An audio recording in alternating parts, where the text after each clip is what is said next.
Dans le livre de Daniel au chapitre 7, la nuit, au cours d'une vision, moi, Daniel, je regardais. Les trônes furent disposés et un vieillard prit place.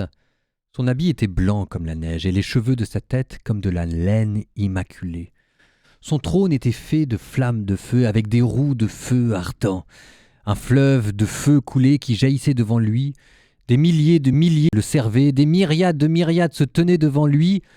Le tribunal prit place et l'on ouvrit des livres. Je regardais au cours des visions de la nuit et je voyais venir, avec les nuées du ciel comme un fils d'homme. Il parvint jusqu'au vieillard et on le fit avancer devant lui. Et il lui fut donné domination, gloire et royauté. Tous les peuples, toutes les nations et les gens de toutes les langues le servirent. Sa domination est une domination éternelle qui ne passera pas, et sa royauté, une royauté qui ne sera pas détruite.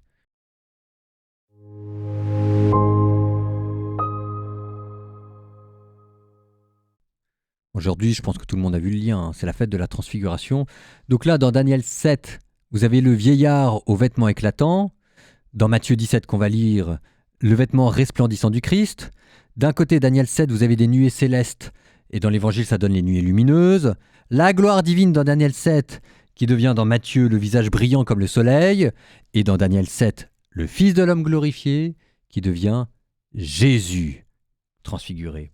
Ça veut dire ici que la transfiguration, c'est pas seulement un miracle, c'est pas seulement Jésus qui laisse entrevoir sa gloire divine, c'est aussi Jésus qui est présenté comme un accomplissement, comme la réponse à une prophétie, comme le Fils de l'homme qui avait été ensuite annoncé par Dieu lui-même, et qui reçoit là des attributs divins. C'est la gloire, c'est le visage qui rayonne, c'est la nuée de la présence divine qui l'enveloppe. Donc le mystère de la transfiguration, c'est pour ça qu'on utilise ces deux textes l'un avec l'autre, c'est pour vous dire que ce n'est pas Jésus qui manifeste une gloire, c'est Jésus qui manifeste une gloire divine.